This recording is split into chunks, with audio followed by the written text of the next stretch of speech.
परभणी शहरातील 20 जून रोजी पहाटे 7 वाजता छत्रपती संभाजीनगर आणि नांदेड येथील ATSचे पथके दाखल झालेली आहेत.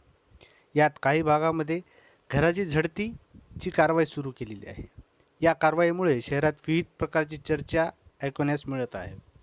ATSकडून शहरातील विविध 15 ठिकाणी एकाच वेळी छापे टाकण्यात आलेले आहेत.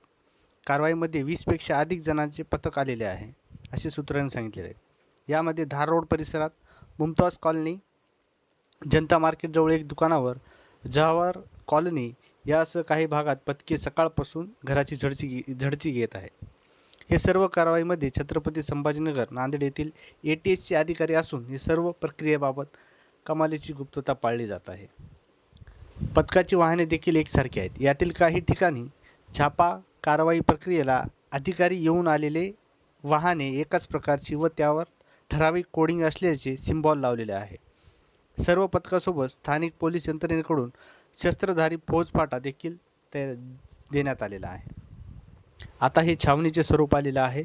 स्थानिक पोलीस यंत्रणेकडून देण्यात आलेल्या बंदोबस्त सर्व भागात कारवाईसाठी जाताना मुख्य वसाहत रस्ते येथे बंदोबस्त तैनात केला जात आहे. त्यामुळे शहरातील अनेक भागात या कारवाईमुळे छावणीचे स्वरूप आलेले आहे.